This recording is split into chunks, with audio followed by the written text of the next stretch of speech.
pessoal chegou a ver o nosso mural. O que nós podemos entender por esse mural aí? Quem não lê, mal fala, mal ouve, mal vê. Né? Então nós estamos lançando a campanha do livro espírita. Quem quiser adquirir um livro espírita para lê-lo, aprendê-lo, e depois quiser passar adiante para outro ler, a nossa biblioteca está com promoções, livros a R$20, lançamentos, que nós não temos de ganhar em cima do livro. Não, nós queremos divulgar a doutrina. Então, durante o mês de agosto, a gente está desenvolvendo essa campanha de leitura das obras espíritas. E hoje, o Wilson vai falar para nós sobre o porquê do suicídio. Nós vamos passar para ele a palavra.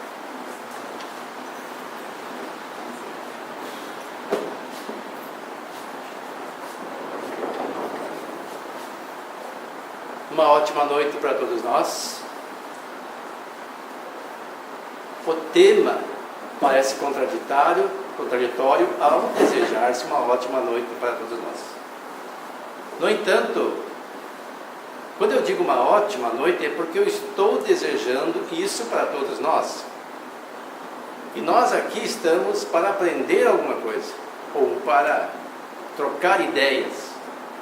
Porque ninguém aqui é professor, estamos todos mais ou menos no mesmo patamar de aprendizado. Uns dedicam-se mais a uns conhecimentos e outros a outros. E cada um evolui um tanto quanto pode naquela área em que escolheu estudar.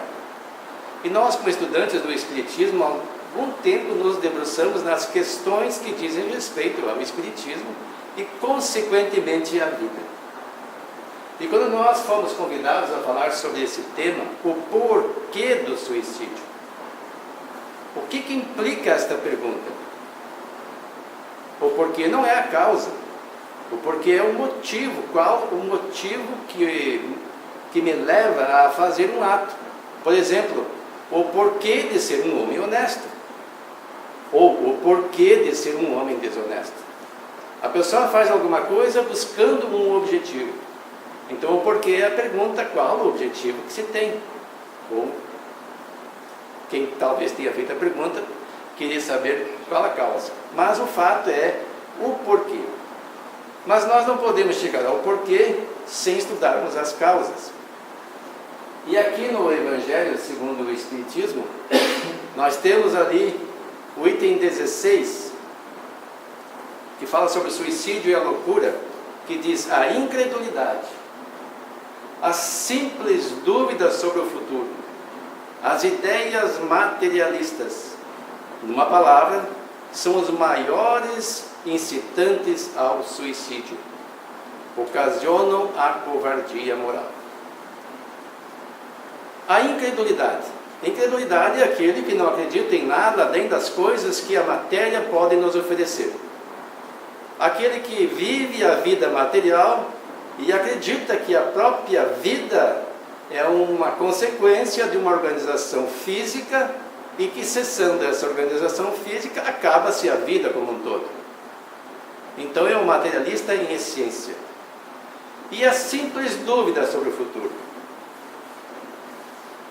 Quem tem dúvida sobre o futuro? Nós temos? Eu acho que nós temos. Exceção feita àqueles que já introjetaram toda a doutrina de Jesus e sabem que o que ele diz é verdade, não é nem questão de confiança. Já introjetaram tudo isso em si e que não têm medo da morte. Porque sabem que a morte apenas aniquila o corpo físico. Que nós, consciência, permanecemos e que o corpo físico é apenas um veículo para a nossa manifestação na Terra. No entanto, nós estudamos isso já há quase 2000 anos e pensamos, a maioria que sabemos, que introjetamos, mas ao nos depararmos com as dificuldades que as experiências da vida nos oferecem como desafios, como forma de educação, ou mesmo de expiação e prova, muitas vezes nós fraquejamos. Por quê? Porque nós ainda temos dúvidas. nós não temos uma confiança plena de que aquilo que aprendemos é verdade. Lá no íntimo ainda conjecturamos, será que isso é realmente um fato? Ou é a imaginação de quem escreveu? E não percebemos que as provas estão aí abundantes a nos demonstrar que o que o Espiritismo nos expõe é um fato, não é algo inventado. E as ideias materialistas, claro, são os maiores incitantes ao suicídio. Por quê? Porque a pessoa que não acredita no futuro, que pensa que a vida é toda material, ou aqueles que estudamos o cristianismo, mas duvidamos da palavra do Cristo, nesses momentos de dificuldades, muitas vezes somos induzidos a pensar numa forma de fuga. E em certas situações nos vem a ideia de que o suicídio seria uma solução. Acabaria o sofrimento. Acabaria sim, se a vida se extinguisse ali. Mas a vida não se extingue com a morte do corpo físico. E ele encerra dizendo que ocasionam a covardia moral. Todos esses fatores reunidos, ou apenas um deles, nos dão a covardia moral. O que é covardia moral? Eu não tenho coragem de enfrentar as consequências dos meus próprios atos. Porque quase sempre nós atribuímos as consequências do nosso sofrimento aos outros, à vida, ou à má sorte. Ora, a vida ou a má sorte? A vida vem de Deus. E Jesus disse que não cai um fio de cabelo da cabeça de quem quer que seja sem que Deus o permita. Em outro momento ele disse que a cada um será dado segundo suas obras. Então não precisaria nem ser espírita, bastaria nós entendermos o que Jesus disse. Se nós acreditamos que Deus é justo, a nossa situação não é injusta.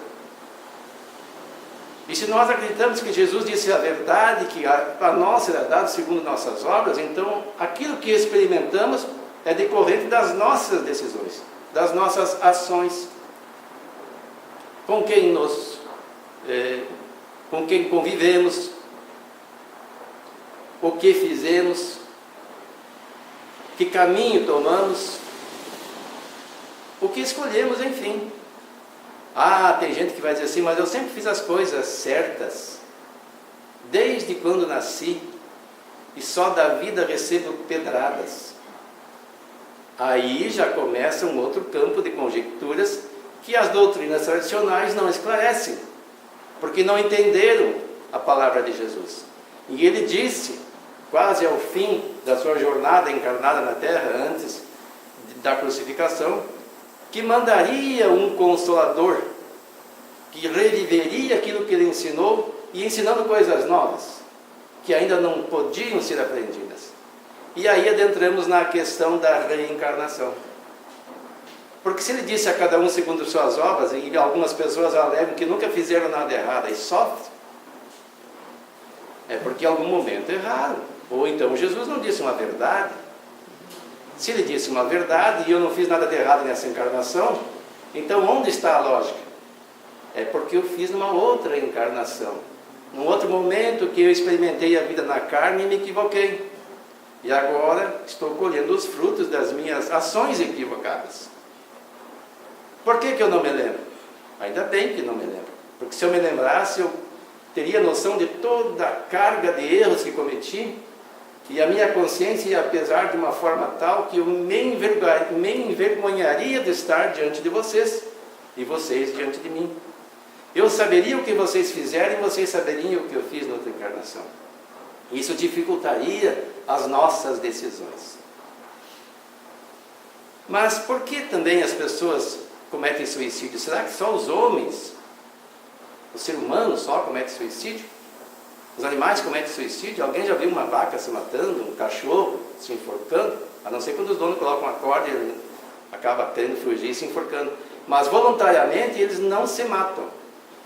E tem uma matéria que diz o seguinte, o Ajit Vark, acho que essa é a pronúncia do nome dele, que ele faz a pergunta, o que é suicídio?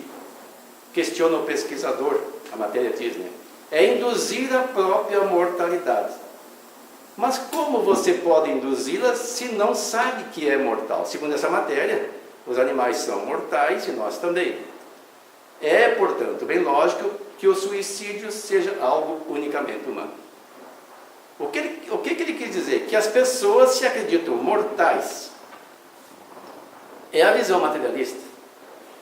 Então eu sei que eu sou mortal. Mortal no sentido de acabar com a vida, de vez, definitivamente, sem ter mais consciência, nem sofrer as consequências dos seus atos. Extinguir-se. Então, nesse tipo de pensamento, eu acredito que eu cometendo suicídio, eu vou buscar a libertação. Porque seria o nada. Se eu estou sofrendo sem uma solução para os meus problemas, nada mais lógico do que me matar, abreviar o sofrimento. E essa é dessa forma que se encerra essa matéria intitulada Os Animais Cometem Suicídio, publicada pela BBC. É claro que essa é uma visão materialista, mas é uma lógica que nos faz entender que as pessoas que buscam suicídio ou não entenderam que não são mortais e que essa vida que aqui experimentamos não é a primeira e nem vai ser a última, aliás, é apenas uma fase muito pequena, mínima mesmo, insignificante diante da eternidade, já que a eternidade não tem fim, que nós estamos aqui transitando. E que por mais que dure uma existência física, não significa nada diante da eternidade. Hoje dói, hoje incomoda, hoje eu me desespero, parece que não tem uma luz no fim do túnel, mas tenhamos paciência. Por mais que não encontre solução nesta existência, logo ela termina. Eu sempre gosto de fazer uma seguinte análise: quantos anos eu tenho? Em outubro eu vou fazer 60. E tudo aquilo que eu passei, de bom ou de ruim, já passou. E se eu me apegar às coisas ruins, tudo aquilo que eu passei, se eu tivesse que passar de novo, eu ficaria, no mínimo, meio que desesperançado. Mas já passou, não preciso passar mais. A menos que eu me revolte. Que eu diga que tudo isso é culpa de Deus, que Deus é injusto, ou da humanidade, e não assuma os meus erros. E não entenda que tudo aquilo foi um aprendizado, foi um processo de educação e ao mesmo tempo de terapia, de cura. Porque a Terra é um educandário num hospital, ao mesmo tempo um presídio para as almas empedernidas que somos, que estamos ainda na condição daqueles necessitados de encarnar num mundo de provas e expiação, que felizmente já começa a mudar de fase. Nós evoluímos tanto intelectualmente e precisamos agora entender a mensagem do Cristo para vivermos bem em sociedade e transformarmos esse planeta com a nossa conduta.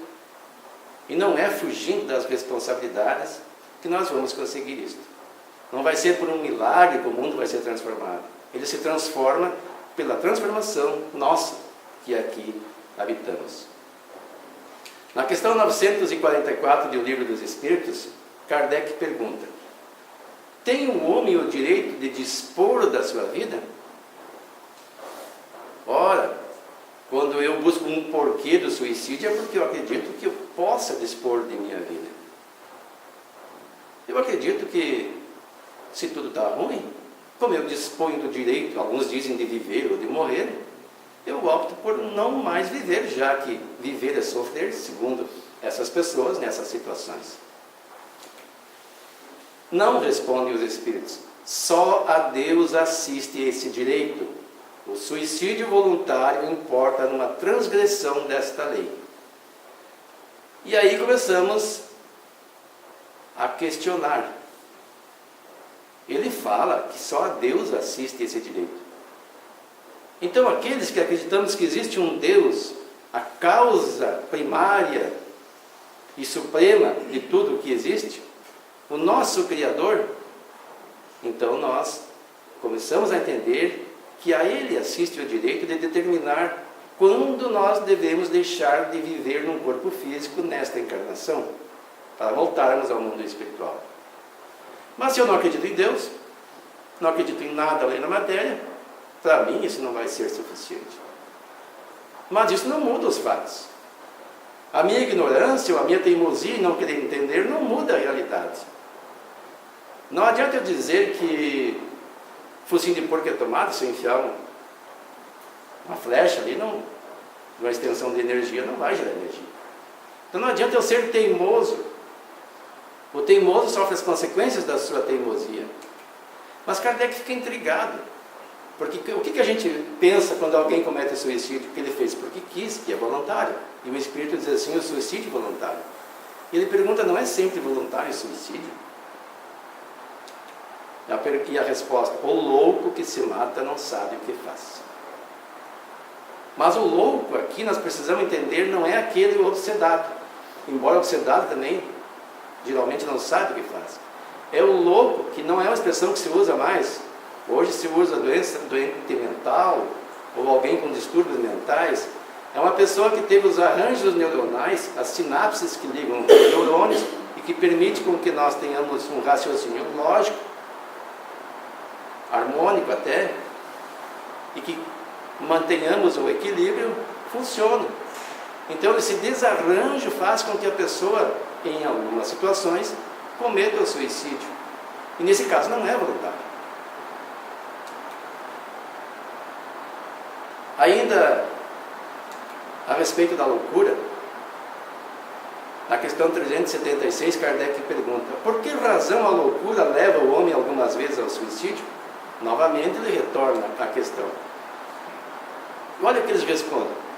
O espírito sofre pelo constrangimento em que se acha e pela impossibilidade em que se vê de manifestar-se livremente, donde o procurar da morte um meio de quebrar seus grilhões.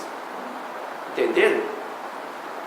Eu sou um espírito, não importa se eu esteja num corpo que permita manifestar todo o meu cabedal de conhecimento, todo o meu potencial cognitivo, eu vou depender da condição do corpo para externar aquilo que sei, para externar a minha capacidade. Mas se o corpo não fornece, se eu cumprimento alguém, como vi agora há pouco ali com o João Pedro, depois volto a cumprimentá-lo, o corpo não está adequadamente, ou eu não estou utilizando bem a minha memória. Mas o espírito tem dificuldades, porque ele sabe que ele é capaz de mais, mas o corpo não permite. O arranjo cerebral não permite. E no caso de loucura, isso chega ao extremo. Nós que temos a nossa consciência mais ou menos equilibrada, não somos capazes de aquilatar o sofrimento de uma pessoa num estado assim. Unicamente quem já teve uma experiência de convulsão, por exemplo, como eu tive no caso de queda exagerada de glicose, uma hipoglicemia, em que a pessoa age como um drogado, como alguém enlouquecido, e que o cérebro, embora ainda não em condições adequadas de manifestar-se, permite com que a gente perceba que não é o ideal de comportamento, mas não consegue controlar. Tem uma vaga ideia do que passa uma pessoa nessa situação. E então, nesse sofrimento, como ele não vê a possibilidade de manifestar-se como ele é capaz, ele procura, claro, porque aqueles que nos encontramos em situações assim, mais ou menos agravada, é porque temos um problema no nosso campo consciencial, porque nós não estamos passando por isso gratuitamente, é um processo educativo. Então a pessoa tem que ser orientada dentro das possibilidades ou até impedida de cometer a loucura de um suicídio, porque é um processo expiatório que tem que passar para refletir sobre as experiências de outras encarnações. E depois ao desencarnar fazer uma reflexão. Eu quero repetir esta experiência? Eu quero, tanto no plano espiritual como numa próxima encarnação, estar melhor. Se eu quiser estar melhor, vou dar graças a Deus pela possibilidade de expiar os meus erros. Embora não consiga manifestar toda a minha potencialidade, fazer o máximo que eu puder, usar de processos que me possibilitem estar na sociedade e dar o melhor de mim. Nós podemos usar psicólogos, psiquiatras, pessoas que nos auxiliem a usar mecanismos para contornarmos as dificuldades. Em certos casos, a medicação imprescindível que os médicos nos sugerem usar, e nós podemos e devemos fazer uso delas para evitarmos cometermos um deslize de fugirmos da vida por essa porta enganosa que é o suicídio. Ainda postos de lado o suicídio que se dão em estado de embriaguez e de loucura, aos quais se pode chamar de inconscientes, é incontestável que tem eles sempre por causa um descontentamento, quaisquer que sejam os motivos particulares que se lhe apontam. Há poucos dias teve uma atividade chamada Movimento Você e a Paz, na cidade de São Paulo, foi transmitida ao vivo, e estava lá a monja Cohen, não sei bem que se pronuncia o nome dela, e ela disse que uma das causas do suicídio é que as pessoas procuram paz. As pessoas estamos sem paz. Estamos perturbados, ansiosos, e em casos extremos, por desconhecerem o fato de que a vida não se extingue com a matéria, procuram a paz de uma forma enganosa. Porque a vida está atribulada, existe um caos ao seu redor, a sua vida está em desordem, e ela quer paz. E o que ela vai encontrar? Menos paz ainda. Porque vai cometer uma violência contra si própria, com consequências no plano espiritual e nas próximas encarnações, como um processo de reparação do seu perispírito. Então é um descontentamento em que somos submetidos e que não somos capazes de suportar. Ainda, ora, aquele que está certo de que só é desventurado por um dia e que melhores serão os dias que hão de vir, enche-se facilmente de paciência. Como eu disse, por mais que vivamos, eu imagino que em torno de 120 anos seria um pouco mais, o máximo de que alguém já tenha vivido segundo os registros aqui na Terra. Parece bastante, mas não é nada diante da eternidade. Só se desespera quando nenhum termo divisa para os seus sofrimentos. A pessoa que não tem noção de que a sucessão dos dias nos leva fatalmente a desencarnar, e que desencarnando em paz com a própria consciência, embora as lutas do dia a dia, os sofrimentos orgânicos, ou econômicos, ou de relacionamento, etc., terminam nesse momento.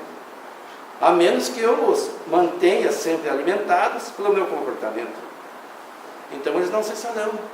Eu partirei daqui para o mundo espiritual desajustado, desequilíbrio, em pior situação ainda do que a vida daqui na Terra.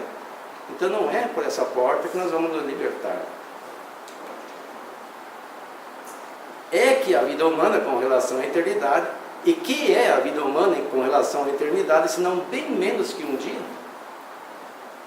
É menos que um segundo. Uma vez eu vi um padre falando sobre a eternidade, e ele fez uma comparação bem interessante. Ele disse assim: comparemos a eternidade a uma rocha de granito de 1 quilômetro de extensão, por 1 de largura e por 1 de altura. Ou seria uma pedra gigantesca de 1 quilômetro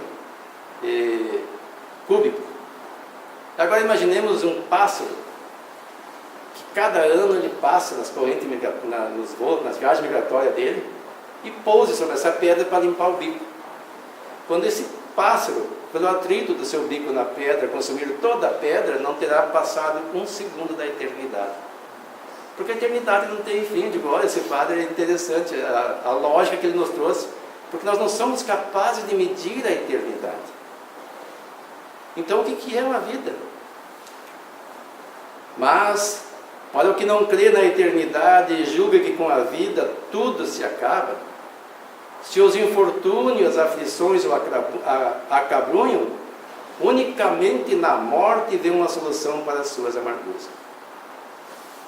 nada esperando, acha muito natural, muito lógico mesmo, abreviar pelo suicídio as suas misérias. O texto fala por si. Quem não espera nada além da vida física, acha natural. E alguns defendem a ideia.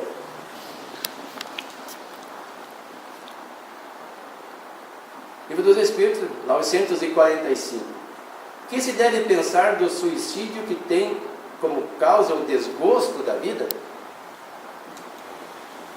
A resposta dada, um tanto quanto agressiva, mas que faz com que nós nos questionemos a respeito do que estamos fazendo, do que as pessoas fazem. Ele diz assim: insensatos. Por que não trabalhavam? A existência não lhes teria sido tão pesada. Tudo bem, a pessoa que trabalha tem uma ocupação, a vida passa rápido, porque estamos com a mente ocupada. Mas e aqueles que não têm emprego? Há pessoas no Brasil, tem em torno de 20 milhões, segundo uma notícia recente, de pessoas desempregadas, ou que deixaram de procurar emprego porque não encontram. Como ficam essas pessoas? Então eles precisam entender que isso é transitório, que a vida aqui passa logo. E se nós não temos um meio de profissionalmente ocuparmos o nosso tempo, claro que para eles vai ser difícil, mas o tempo que sobra que ficamos em frente à TV, às vezes nós podemos fazer um trabalho voluntário, porque trabalho não é só aquele remunerado. O Livro dos Espíritos nos diz que trabalho é toda ocupação útil. A simples leitura de um livro é um trabalho, se for para nos educarmos. Então há várias formas de ocuparmos a vida, de ficarmos mais afeitos às coisas produtivas e deixarmos de lado o questionamento do porquê que nós estamos sofrendo. Por que a vida é injusta comigo? Quanto mais a gente se sentir vítima, mais deprimido vai ficar. E a depressão é um dos grandes fatores do suicídio. Aliás, os fatores principais hoje em dia são depressão, crise amorosa, desemprego, problemas econômicos, isolamento, ou seja, pessoas que, embora tenha alguns que se dizem amigos, às vezes vivem isolada, vivem em solidão, é o termo, solitários. E aí a gente vê cidades paradisíacas com grande número de suicídio. O nosso estado, com o seu desenvolvimento, é um dos que mais existem registros de suicídio no Brasil. Vários casos por dia de tentativas e alguns suicídios consumados. Questão 953, que essa é uma coisa bem interessante, que existe um debate em âmbito mundial que fala sobre a eutanásia. A pergunta é: quando uma pessoa vê diante de si um fim inevitável e horrível, será culpada se abreviar de alguns instantes o seu sofrimento, apressando voluntariamente a sua morte? Há pessoas que dizem assim: não me deixe sofrer. Se eu estiver em tal situação, dê um fim na minha vida. E a resposta é: sempre culpado aquele que não aguarda o termo que Deus lhe marcou para a existência. E quem poderá estar certo de que, malgrado as aparências, esse termo tenha chegado? De que um socorro inesperado não venha no último momento? Aqui nós temos que diferenciar. Estou falando da eutanásia. Pegar e injetar, por exemplo, uma substância química na corrente sanguínea de alguém e matá-la. Isso é eutanásia, porque ela está num processo que as pessoas entendem: não tem mais solução, então vamos acabar com o seu sofrimento. Mas tem duas outras linhas de discussão, que é a ortotanásia e a distanásia. Segundo essa linha de discussão, a distanásia seria você forçar uma pessoa a se manter viva com aparelhos, embora o seu corpo não tenha mais condições de vida. Ou seja, se deixar por conta própria, mesmo sendo alimentada, o coração não vai continuar batendo, os pulmões não funcionam e a pessoa morre. Então eu coloco um aparelho e forço ela a respirar, forço o coração a funcionar e ele continua ali como vegetal. Então há pessoas que defendem que isso não é de acordo com a caridade. E a ortotanásia seria o contrário disso. Não matar a pessoa, mas se o organismo não tiver condições de manter ele vivo por si próprio, com os recursos, claro, que a medicina oferece, eu não vou forçar ele a ficar vivo. Porque dizem estes, vejam bem, são opiniões deles, cada um faça a sua análise. Esse processo alimenta as indústrias que produzem recursos para que a vida se mantenha a qualquer preço. Embora o sofrimento da pessoa, que não vai mais voltar a viver, e da família que fica ao lado sofrendo. Mas é para ficar bem claro, essa discussão ainda não existe uma unanimidade quanto a mais adequada. O fato é que nós não devemos matar ninguém. Está sofrendo, mas o corpo continua lhe dando condições de vida, com os recursos, com os remédios, claro, com os recursos plausíveis. Não vamos deixar de fornecer os remédios para que ela morra. Mas existem essas outras duas linhas de pensamento que são: eu vou forçar com máquinas ou eu vou desligar a máquina? Aí cabe à família avaliar a situação, mas nunca escolher por injetar veneno em alguém para acabar com a sua vida. Porque a pessoa não vai expiar aquilo que precisava, vai sair com ainda uma bagagem de compromisso diante da própria consciência, e nós vamos violentar a nossa consciência, porque transgredimos uma lei de Deus. Então eu só abordo essas questões para que os irmãos raciocinem a respeito. E também aqui, o que diz o livro dos Espíritos. Porque nós nunca sabemos, pode chegar um socorro inesperado. E concebe-se que nas circunstâncias ordinárias o suicídio seja condenado. Mas estamos figurando o caso em que a morte é inevitável e que a vida só é encurtada de alguns instantes. Vocês conhecem essa imagem? Ninguém já leu a respeito? Ninguém já viu? Quem é que viu? Pode dizer? Um fumante? Ah? Um fumante? Sim, essa é a imagem de um fumante americano. Ali aparece antes e depois. E ele permitiu, ele fez questão de ser fotografado nesses instantes ali, agônicos de sua vida, para servir de alerta aos outros fumantes. Porque nós acreditamos que aquilo que acontece com os outros não acontece conosco. Eu não sei se ele acreditava assim ou se ignorava as consequências do seu ato. Então ele quis, nesse derradeiro sofrimento dele, trazer para nós uma ideia do que o cigarro faz. E o cigarro, quando nós temos consciência do que fazemos, estamos nos matando. E se não temos consciência, é um suicídio involuntário, assim como cometeu André Luiz na obra Nosso Lar, que ele entendeu que a sua morte foi um suicídio voluntário, porque ele fumava em demasia, bebia em demasia e comia em demasia. Acabou estragando a sua saúde. Então, nesse caso, esse irmão para nós é um exemplo. Ele sofreu as consequências dos seus atos. As consequências dos nossos atos independem de nós sabermos ou não o que vai dar no nosso agir. Uma vez agido, eu coloco em marcha um processo que é da própria lei da natureza, lei de causa e efeito. O que vai haver é um abrandamento ou um agravamento das consequências em razão do nosso padrão vibratório. Porque se eu fiz sabendo as consequências, eu produzi um campo energético que vai dificultar o socorro dos espíritos que querem me ajudar. E se eu fiz involuntariamente, eu não tenho esse campo energético vibracional. E vai ser mais fácil ele me auxiliar. Mas mesmo assim sofreria as consequências. E ele sofrendo as consequências, serviu de exemplo para todos nós. Ele aproveitou esse sofrimento, não pediu para que ele fosse morto para deixar de sofrer. E a resposta à pergunta de Kardec é sempre uma falta de resignação e de submissão à vontade do Criador. Quer dizer que Deus quer que nós soframos? Não. Deus é amor. Mas Ele não vai fazer com que nós vivamos tranquilamente com a mente perturbada. Ele criou, como eu disse, a lei de causa e efeito. Se eu sofro as consequências, é que eu gerei um campo deletério no qual estou mergulhado. E ele mexe com a minha consciência.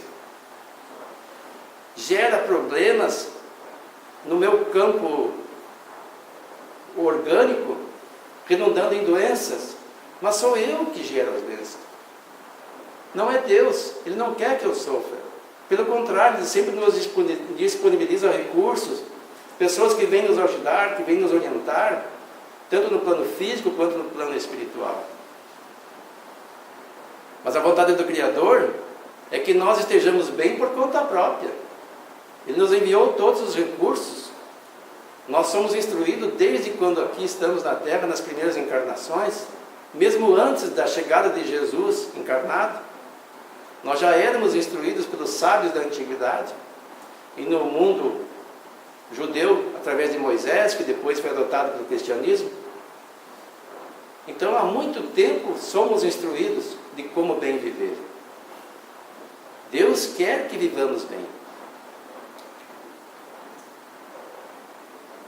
No capítulo 5 do Evangelho segundo o Espiritismo, que trata do suicídio e a loucura, no item 17 diz assim: o Espiritismo ainda produz sobre esse aspecto outro resultado igualmente positivo e mais decisivo. Apresenta-nos os próprios suicidas a informar-nos da situação desgraçada em que se encontram e a provar que ninguém viola impunemente a lei de Deus, que proíbe ao homem encurtar a sua vida. Onde nós encontramos isso? O Evangelho segundo o Espiritismo foi escrito logo depois do Livro dos Espíritos. Aliás, o Livro dos Espíritos, depois veio o Livro dos Médiuns, depois o Evangelho. E no Livro dos Médiuns já tem alguma informação. Mas Kardec tinha essas informações na Revista Espírita, e que mais tarde deu origem à obra O Céu e o Inferno. Lá tem todo um capítulo que trata dessas questões.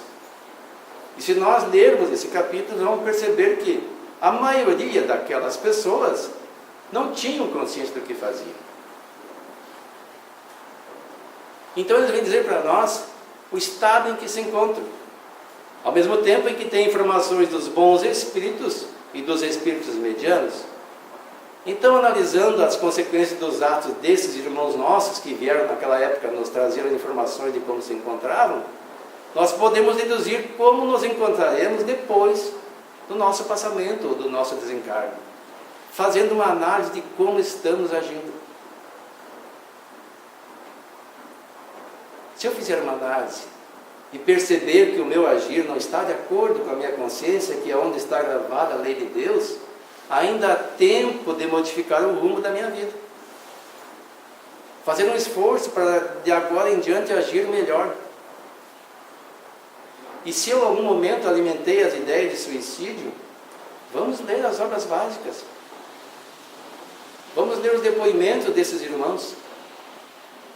Como eles sofreram, isso já foi há algum tempo, já deve ter superado, com certeza. Já deve estar reencarnando, talvez nós sejamos uns daqueles que nos manifestamos lá.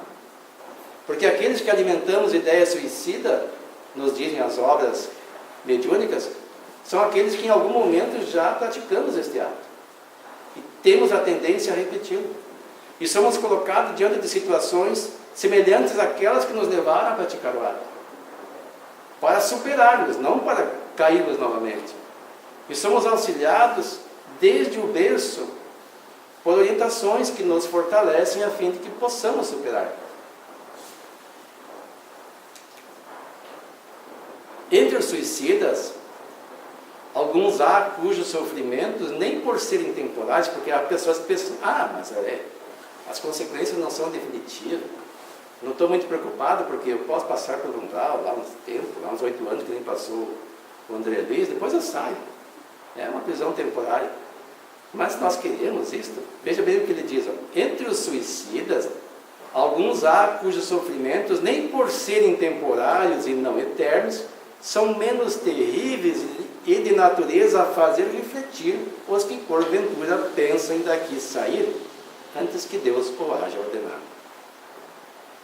Basta ler essa obra que eu disse. O sofrimento que passaram, ou que passamos, aqueles irmãos, por aquele momento, nós queremos passar ou queremos repetir? Claro que não. Como diz a monja Cohen, nós queremos paz. E não é por aí que vamos conquistar a paz. Vamos conquistar maior perturbação e vamos ter que repetir a experiência tantas vezes quantas forem necessárias, até que aprendamos como agir. O espírita tem, assim, vários motivos a contrapor a ideia do suicídio. A certeza de uma vida futura em que, sábio ele, será tanto mais ditoso, quanto mais inditoso e resignado haja sido na terra. A certeza de que, abreviando seus dias, chega precisamente a resultado oposto ao que esperava. Como assim? Tanto mais ditoso quanto mais inditoso. Não é quanto mais inditoso, mas quanto mais inditoso e resignado. Nós não precisamos ser inditosos na terra. A nossa desdita é consequência do nosso proceder. Mas se eu não posso contorná-la agora, a minha resignação não significa ficar parado, não fazer nada. Eu estou espiando, não tenho o que fazer. E deitar lá e orar para Deus, que Deus venha me auxiliar. Não é isto. Resignação não é inatividade, é fazer o máximo que nós pudermos para contornar a situação. Se eu tenho uma doença que me incomoda, eu vou procurar a cura, os recursos plausíveis que a sociedade me oferece, que a religião me oferece. Mas se não encontrar, vou ter que manter a paz e a resignação. Mas nunca a inatividade.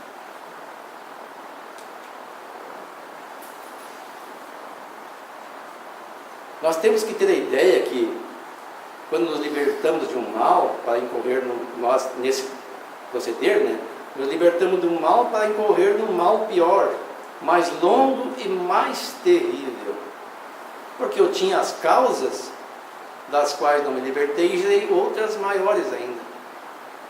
Que se engana imaginando que com o matar-se vai mais depressa para o céu. Aliás, nós sabemos que céu, um lugar determinado, não existe. Céu é um estado de consciência. E uma consciência perturbada jamais vai viver esse estado de céu consciencial.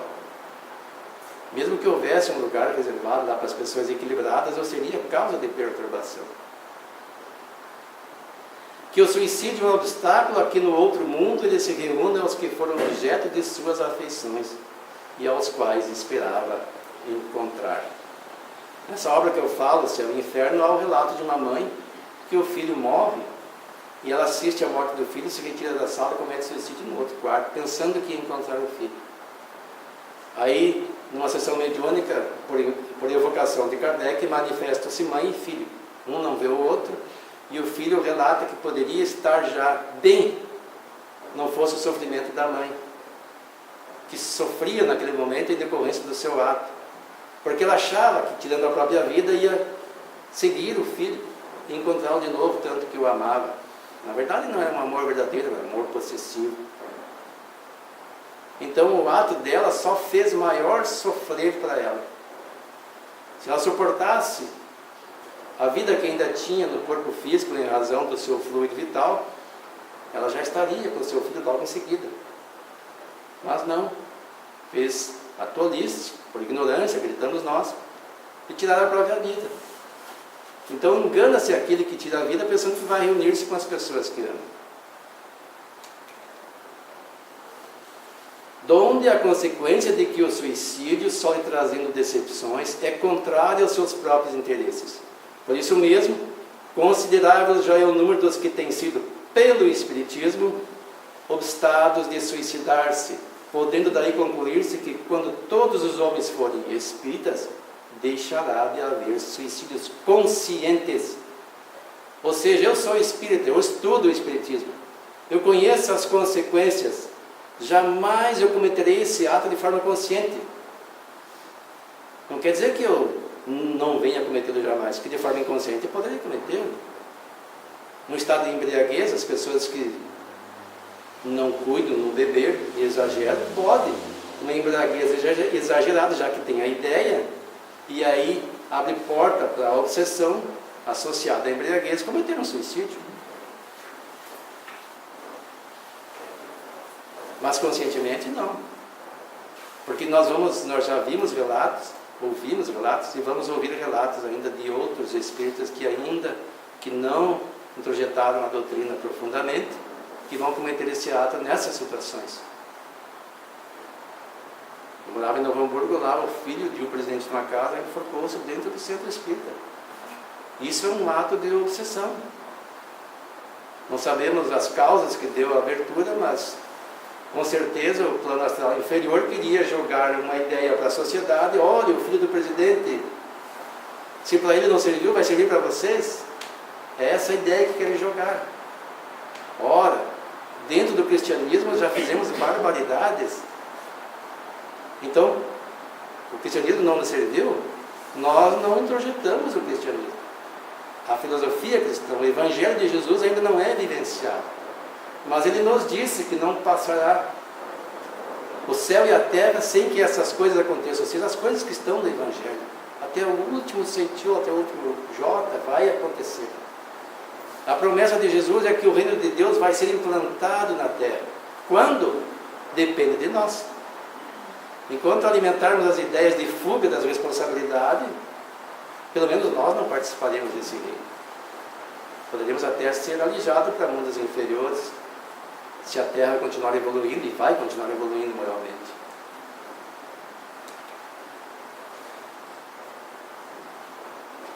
Comparando-se então os resultados que as doutrinas materialistas produzem com os que decorrem da doutrina espírita, somente do ponto de vista do suicídio forçou-se a reconhecer que, enquanto a lógica das primeiras, ou seja, das materialistas, a eles conduz, a da outra, ou seja, a doutrina espírita, o evita, fato que a experiência confirma.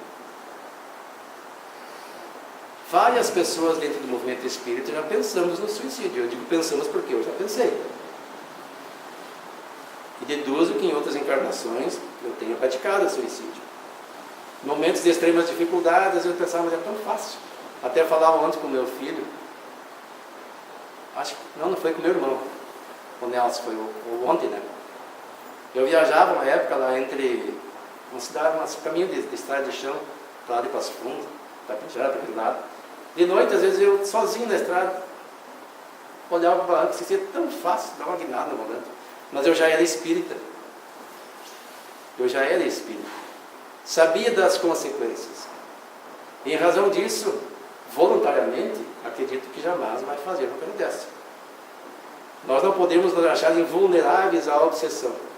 Até o irmão do Chico Xavier, que socorria, atendia pessoas no sanatório, desencarnou num processo obsessivo que até foi promovido pelo plano espiritual para libertá-lo da obsessão. E mesmo depois de desencarnado, ele ficou algum tempo perturbado. Foi socorrido pelo espírito de São Luís, no aniversário de São Luís, no centro espírita chamado São Luís. E daí Chico Xavier viu o seu irmão liberto, porque era um processo expiatório. A obsessão fazia parte da sua expiação. Então ninguém pode dizer que está livre. O que nós devemos fazer, sim, é agir bem, não abrir campo de uma forma voluntária para que a obsessão se instale.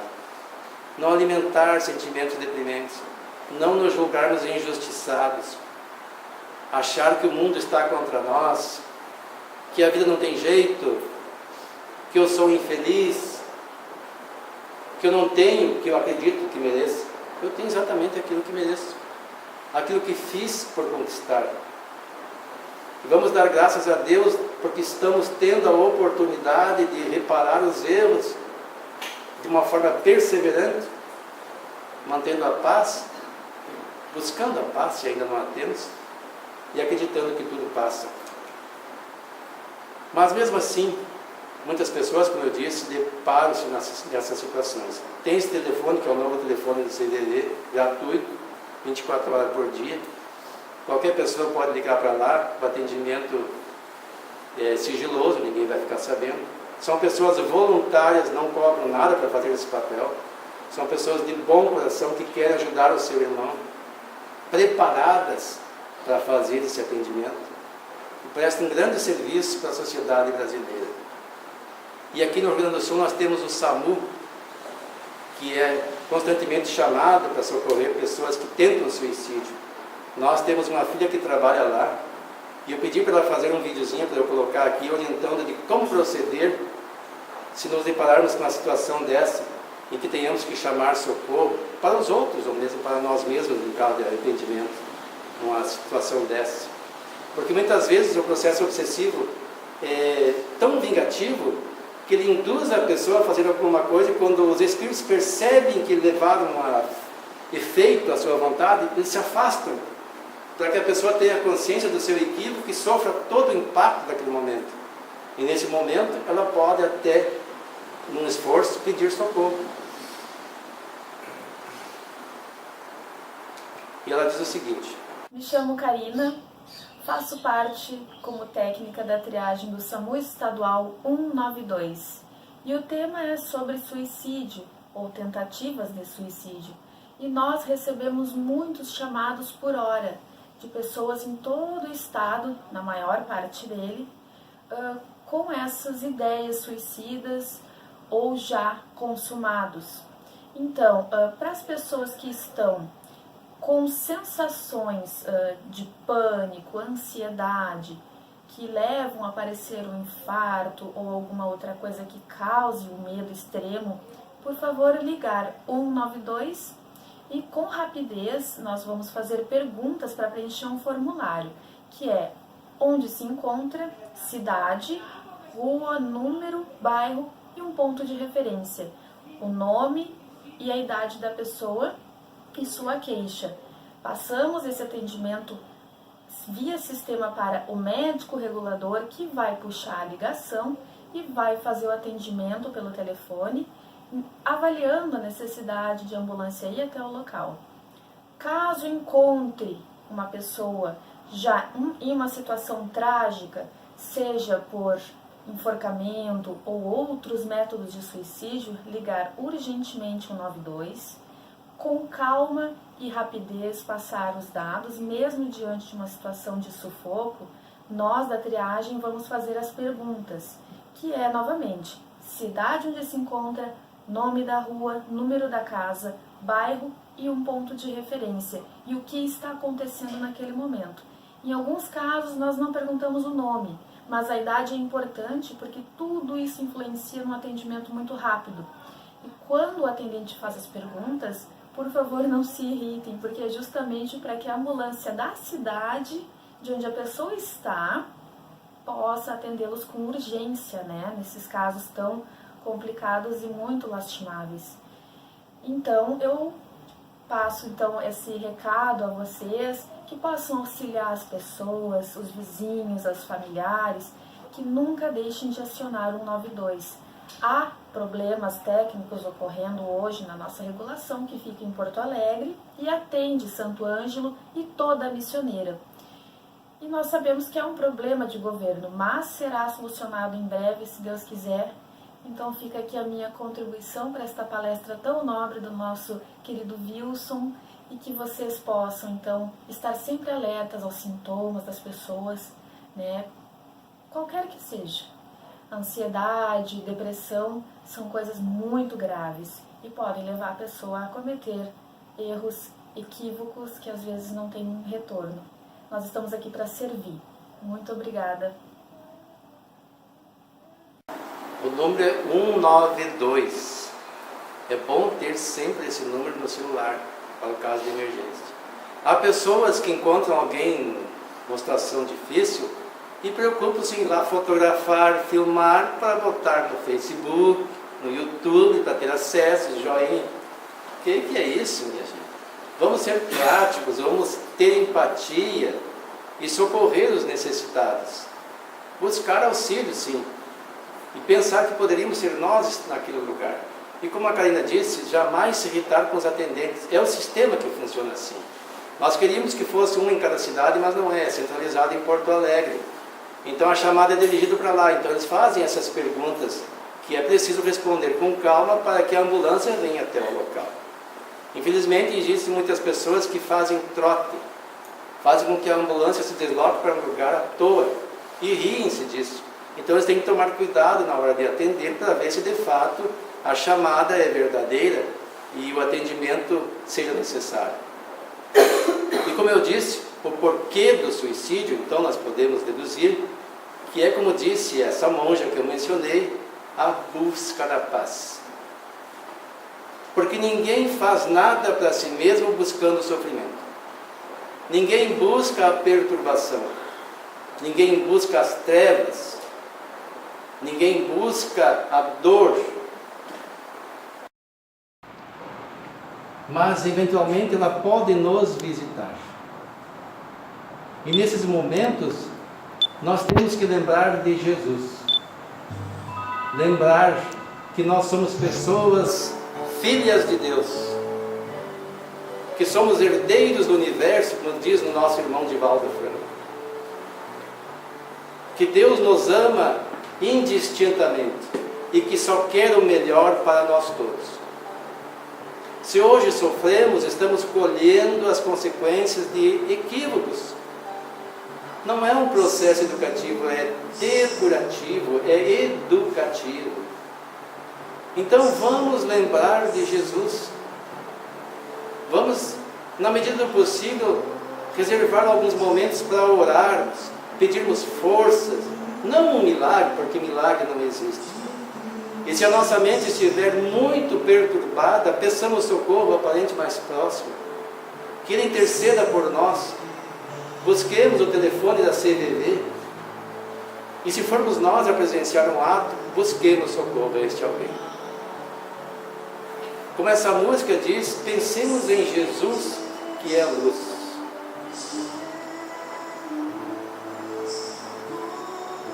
Em muitos momentos na vida, apesar da escuridão, logo adiante vem a tábua de salvação, de uma forma que nós nem esperamos e que nem imaginávamos. As pessoas mais simples, às vezes, são aquelas que estão aptas a nos socorrer pelo exemplo de vida, pela palavra amiga, pelo consolo, pela esperança.